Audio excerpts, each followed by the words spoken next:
Olá, queridos irmãos e irmãs que nos acompanham agora pela Rádio Excelsior da Bahia, também todos aqueles que nos assistem por meio do YouTube da nossa Arquidiocese. Estamos iniciando mais uma vez o programa Jubileu da Esperança, estudando, refletindo, meditando sobre as 4 principais constituições do Concílio Vaticano II. Esse era o desejo do Papa Francisco para esse jubileu de 2025. Um retorno ao Concílio Vaticano II, pegando essas 4 principais constituições, que é a Dei Verbum, que é sobre a Palavra de Deus, a Sacrosancto Concilio, sobre a liturgia, a Lumen Gentium, sobre a Igreja, e por último a Gaudium et Spes, sobre a relação da Igreja no mundo de hoje. Então nós estamos ainda estudando a Dei Verbum. E o tema do nosso programa de hoje é sobre a tradição. O que é a tradição? Em primeiro lugar, devemos entender a tradição como memória viva. A tradição vem do latim tradere, que significa transmitir. Então, a transmissão de algo, isso que é a tradição.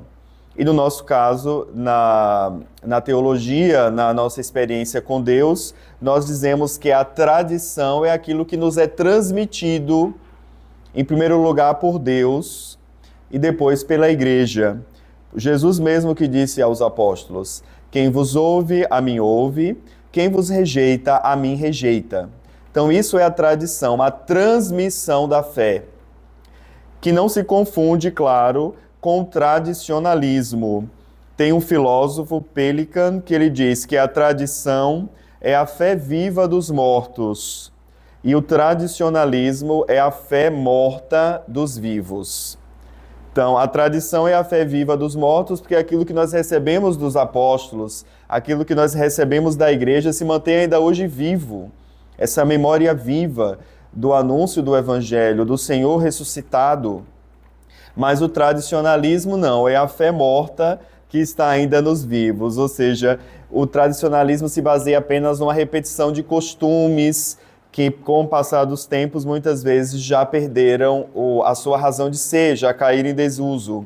Porque a tradição, que nós dizemos com letra maiúscula, não é um mero costume, mas é uma memória viva e atuante, porque ela tem a sua origem no próprio Deus. Claro que na sociedade de hoje, nós não valorizamos tanto a tradição, porque com o desenvolvimento da tecnologia, com o avanço de muitas ciências, já em plena era da internet, nós já não vemos mais a história como uma mestra da vida. Séculos passados, gerações anteriores, buscavam muito a experiência dos antepassados para poder dar razão à sua vida. Eles imaginavam o que foi feito em tal época, também nós podemos fazer agora. É uma experiência, é uma sabedoria que vem dos antigos. Só que hoje nós vivemos num contexto que rejeita a tradição, porque parece que nós inventamos a sociedade como se ela tivesse começado agora, como se ela tivesse sido inventada agora. Mas, então, é um chamado sempre para nós refletirmos sobre isso. Ceder à voz das sereias, que se ouve hoje cada vez mais alto por meio de uma cultura tecnicista que domina o nosso estilo de vida, seria certamente prejudicial. Nós entendemos, por exemplo, a palavra memória apenas como um acúmulo de informações, como alguém pega um drive ou um disco rígido de um computador e vai ali colocando informações, vai colocando arquivos, ou seja, acha que isso é o fundamental. A mera informação, ter informação é o fundamental hoje, mas não é assim que nós aprendemos dentro da igreja, quando nós valorizamos a tradição, a transmissão oral como algo muito importante. Ser herdeiro de um patrimônio como a tradição nada tem a ver com referência a fórmulas perdidas, como muitos acham, linguagens esotéricas ou ruínas espalhadas em meio amaranhado de construções modernas. Mas é ter essa consciência de que eu sou a continuação de algo que já foi feito anteriormente, a continuação de um caminho. Eu não estou começando o caminho agora, Por exemplo, o caminho de fé da igreja de evangelização não está começando agora, não começa simplesmente agora com o Concílio Vaticano II. Ele já começou lá atrás, quando Jesus Cristo fundou a igreja, deu aquela missão aos apóstolos. Então são gerações e gerações de cristãos e essa fé foi sendo transmitida de geração em geração. Então a gente valoriza esse patrimônio de fé que nós recebemos. É ter uma responsabilidade criativa que encontra seu fundamento no passado. Então, não é simplesmente você ficar estagnado, né? Diante, como uma peça de museu, como uma espécie de arqueologia da fé.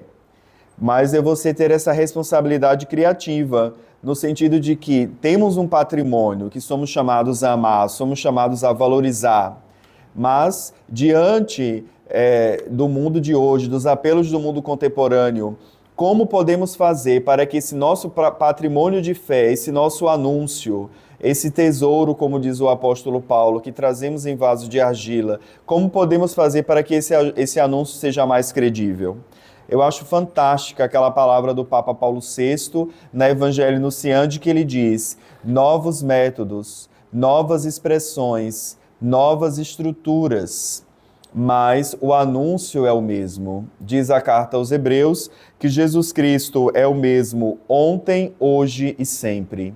Mas hoje, então, para anunciar Jesus Cristo, para que esse anúncio seja mais credível, nós aí sim podemos adotar novos métodos, ou seja, uma nova linguagem, mas não mudando o conteúdo do anúncio. Uma nova expressão, novas estruturas, mas não se muda o conteúdo fundamental da fé.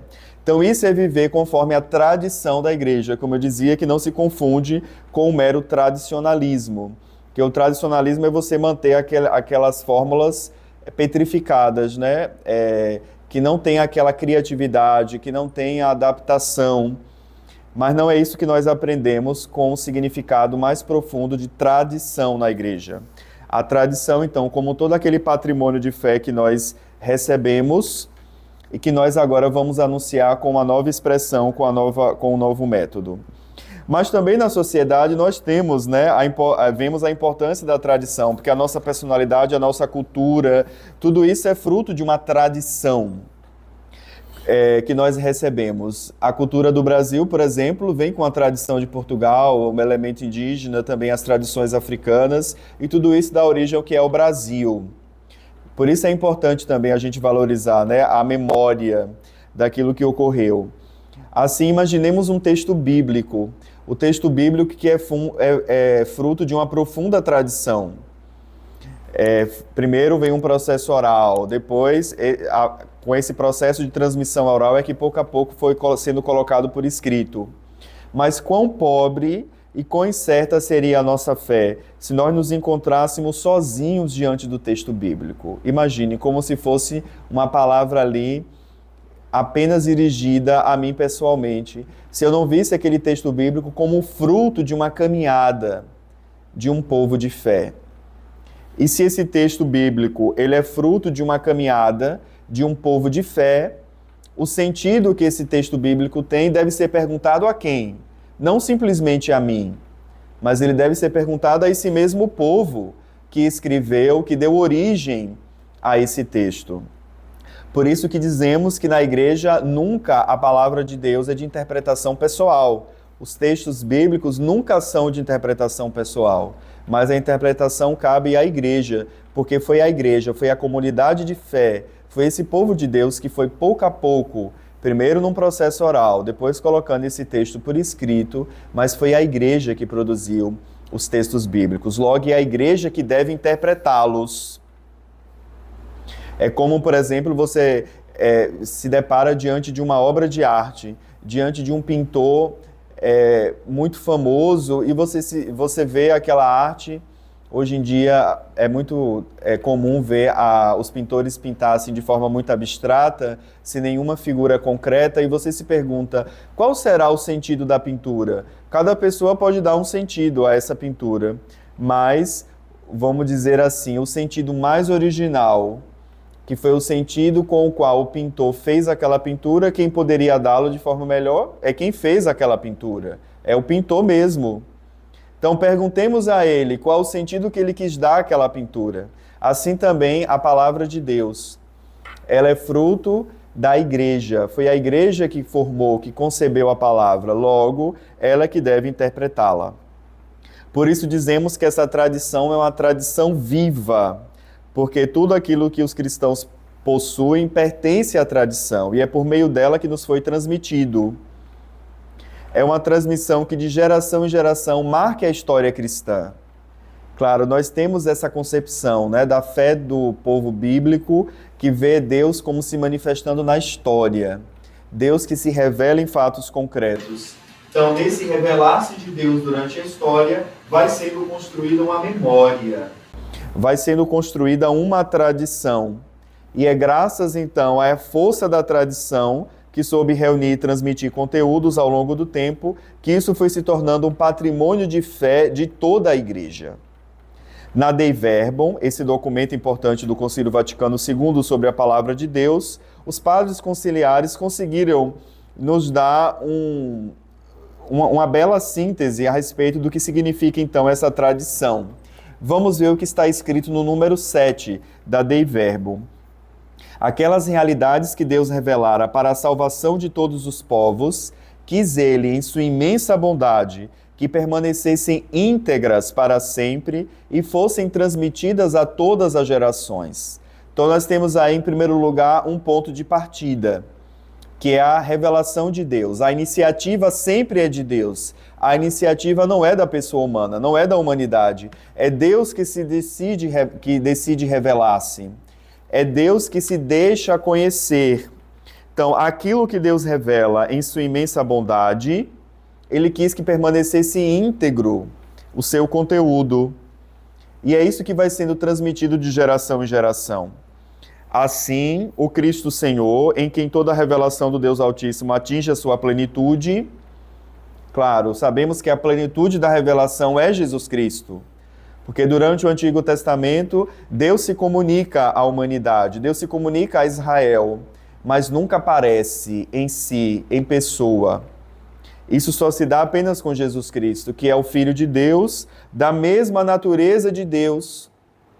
Então, se a revelação é Deus mostrando a sua identidade, Deus mostrando quem Ele é, em Jesus Cristo nós atingimos o cume dessa revelação. Porque é o próprio Deus em pessoa, não é alguém dizendo coisas sobre Deus. Não é Moisés falando que teve encontro com Deus, não é Abraão, não é os profetas. É o próprio Deus que vem agora ao nosso encontro. Então ele ordenou aos apóstolos que o evangelho, prometido outrora pelos profetas, por ele cumprido e por seus lábios promulgado, fosse a todos pregado como a fonte de toda a verdade salvadora e da disciplina dos costumes. Diz o texto da Dei Verbum. Então, o próprio Jesus disse para os apóstolos: ide pelo mundo inteiro e anunciai, proclamai o evangelho a toda a criatura. E como é que eles fizeram isso? Não fizeram em primeiro lugar por escrito.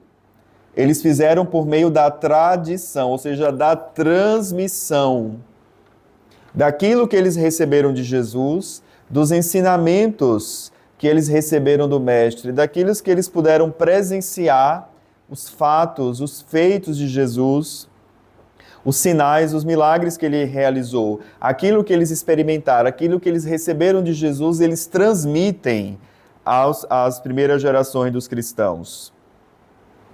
E como isso foi realizado fielmente, tanto pelos apóstolos, que na pregação oral, nos seus exemplos e nas suas instituições, transmitiram aquilo que eles receberam pela boca, pela convivência e pelas ações de Cristo, ou que aprenderam pela inspiração do Espírito Santo. Quanto ainda por aqueles apóstolos e varões apostólicos que, sob a inspiração do mesmo Espírito Santo, consignaram por escrito a mensagem da salvação. Então nós vemos aí, sobretudo, com a revelação de Jesus Cristo, que ela se deu em primeiro lugar, essa transmissão da fé por meio dos apóstolos. Os 12 que saíram por diversas partes do mundo. Nós sabemos, a história nos conta, o apóstolo Tiago, por exemplo, teria chegado até a Espanha. Depois nós vemos o apóstolo Tomé ter ido à Índia. Pedro, o próprio apóstolo Pedro, teria passado por Antioquia e depois chegado a Roma. Em primeiro lugar, o que é que eles fizeram? Eles transmitiram o anúncio fundamental da fé, o querigma, o Cristo morto e ressuscitado para a salvação do ser humano. E depois, aquelas pessoas que ajudavam os apóstolos também foram consignando por escrito, colocando por escrito aquela tradição.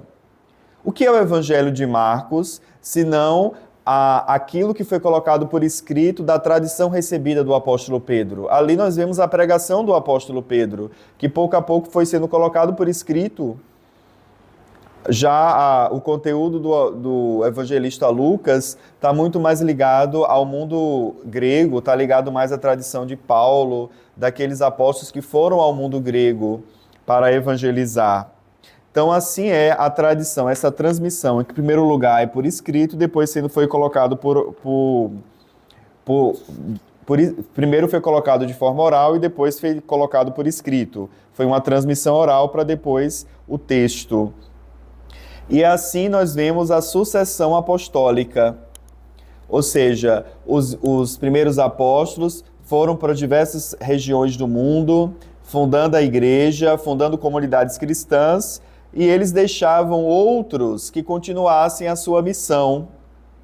Esses outros, nós os chamamos hoje de bispos, que também continuam, que receberam dos apóstolos aquele ensinamento e continuam a transmitir esse anúncio, continuam a transmitir esse ensinamento. Por isso que tanto a Sagrada Escritura e a Sagrada Tradição são como um espelho, diz a Dei Verbo, no qual a igreja peregrina sobre a terra contempla Deus, de quem tudo recebe, até que venha a vê-lo face a face, como ele é. Então, a tradição da igreja, essa transmissão, essa memória viva, mantém em nós acesa a chama da fé. A chama de que nós não cremos no vazio, mas nós cremos num Deus que entra na história, que caminha com o povo e que se deixa conhecer, que se deixa revelar. E a igreja depois continua esta missão por meio dos bispos, que são sucessores dos apóstolos.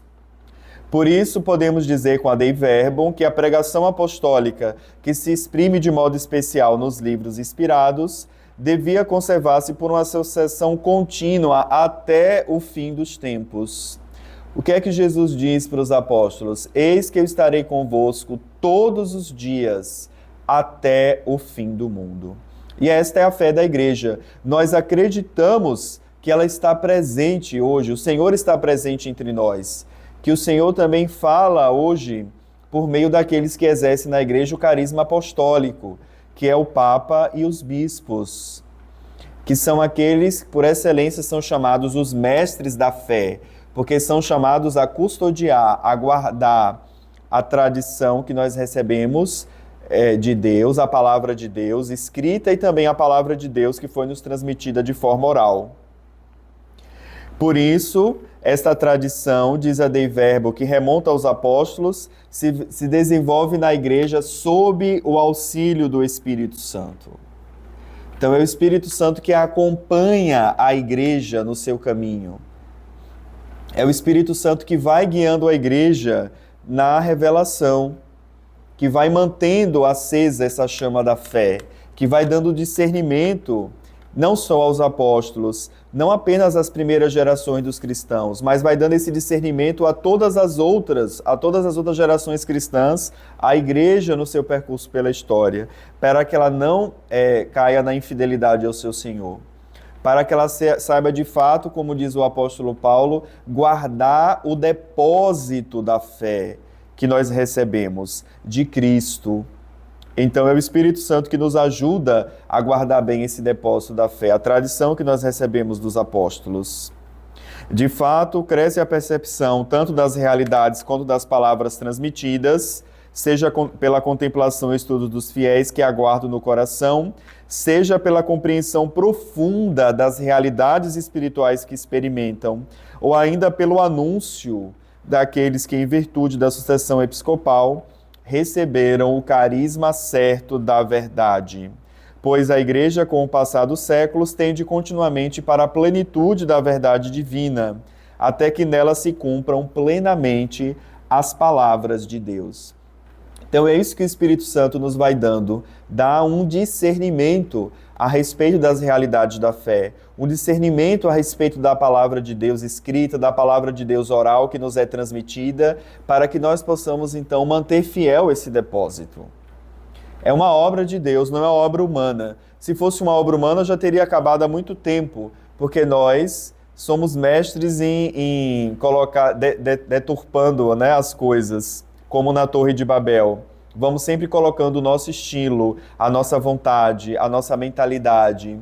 Mas, se é uma obra de Deus, o Espírito Santo, utilizando do instrumento humano, utilizando então da igreja, das comunidades dos cristãos, daqueles que exercem na igreja esse carisma apostólico, que são os bispos, ele mantém fiel, ele mantém intacto esse depósito da fé que nós recebemos de Cristo, dos apóstolos e das gerações, das primeiras gerações dos cristãos. Desta forma, a Sagrada Tradição e a Sagrada Escritura encontram-se em estreita comunicação e conexão entre si. É isso que é interessante, que não existe uma concorrência entre essas duas dimensões da revelação. Não existe uma concorrência da palavra de Deus escrita com aquilo que nós recebemos de forma oral. Elas estão harmonicamente constituídas. Uma ajuda a outra. De fato, nem tudo foi escrito, mas muita coisa foi escrita. Então, é isso que é o belo de ver no nosso patrimônio de fé. Como essas duas grandes fontes, essas duas grandes dimensões, a Sagrada Tradição, ou seja, aquilo que nos foi transmitido de forma oral, e a Sagrada Escritura. O que é a Sagrada Escritura? É justamente aquela parte do que foi falado, do que foi transmitido, que nos é colocado por escrito. Então, podemos dizer que a própria Sagrada Escritura é uma porção da tradição que foi colocada por escrito. Então, ela jamais poderia estar em concorrência com aquilo que não foi escrito, ou apenas aquilo que foi transmitido de forma oral. Então, tanto a Sagrada Tradição como a Sagrada Escritura, elas constituem esse todo. Elas não concorrem entre si, mas uma complementa a outra. Então, essa é a profunda intuição da Dei Verbum. Ela se concentra na unicidade da fonte da revelação, que é a palavra de Deus. Então, tanto a Sagrada Tradição como a Sagrada Escritura é a única palavra de Deus. E a tradição, então, comporta, em primeiro lugar, a transmissão dessa revelação, que encontra o seu cumprimento pleno, claro, como já dizemos, na pessoa de Jesus de Nazaré. Ao transmitir o Evangelho de Cristo, a Igreja deixa claro que a revelação permanece e continua no mundo como verdadeiro instrumento de salvação. E ela permanece atual. Por isso que é palavra de Deus, não é palavra humana. A palavra humana é que perde a sua atualidade, porque a palavra humana é que está encaixada dentro de um contexto próprio. Mas não é assim que acontece com a palavra de Deus. Não é assim que acontece com a revelação. Ela se mantém como verdadeiro instrumento de salvação. Ela se mantém firme, fiel, capaz de salvar o ser humano de ontem, de hoje e de amanhã. Guiados pela oração e pelo conselho do Espírito Santo, os cristãos estabeleceram normas, ritos e instrumentos que, em conformidade com a vontade de Jesus Cristo, permitiam anunciar fielmente o seu Evangelho e testemunhar coerentemente com o estilo de vida. Então, isso que é o fundamental para nós entendermos dessa tradição oral. É aquilo que nós fomos recebendo, né? Que nem tudo foi colocado por escrito. Mas aqui nós vemos, né? Normas, ritos e instrumentos que nós vamos recebendo de geração em geração, que tem a sua raiz nos apóstolos e que a gente usa muitas vezes na prática da nossa igreja. O que é a liturgia? O que é a liturgia, senão um grande lugar onde nós podemos perceber a presença muito forte da tradição da igreja. Vários ritos litúrgicos, os tempos litúrgicos, Advento, Quaresma, Páscoa, não estão na palavra de Deus escrita. Mas nós já desde muito tempo já recebemos essa graça de celebrar assim o ano litúrgico, de ter como centro fundamental da nossa fé a Páscoa de Cristo, a celebração da Vigília Pascal, e aí pouco a pouco fomos entendendo que era necessário um período de preparação para a Páscoa, a Quaresma. A mesma coisa com a celebração do Natal, o tempo do Advento como tempo de preparação, as cores que usamos na liturgia, tudo isso é fruto dessa transmissão da fé que nós recebemos. E que é palavra de Deus também, porque tem a sua raiz nos apóstolos. Ou o que é o fundamental na celebração da Eucaristia, senão a leitura da palavra de Deus escrita e depois o memorial da Eucaristia. Se olharmos, isso está presente em todas as celebrações eucarísticas do mundo, das diversas famílias litúrgicas. Nós vamos perceber que existe esse fundamental. Nas igrejas ortodoxas, por exemplo, que não são igrejas que estão em comunhão plena com a Igreja Católica, nós vamos perceber que a Eucaristia deles também tem esse fundamental. A palavra de Deus escrita, a leitura da palavra de Deus e a memória, a narrativa da instituição da Eucaristia. Então, tudo isso nós recebemos por tradição, por transmissão oral. Então, esse é o sentido também, precisamos entender da revelação. Deus que se deixa conhecer, Deus que se deixa revelar e que chega a nós com essas duas grandes dimensões. Em primeiro lugar, a palavra escrita, que nós chamamos de Bíblia, mas também a tradição da igreja, ou seja, aquilo que nós recebemos de forma oral, que chegou até nós, que nós somos chamados a valorizar como patrimônio da nossa fé. Então, assim encerramos mais um programa, Jubileu da Esperança, e retornamos na próxima semana, ainda falando da Sagrada Tradição. Deus abençoe, até lá.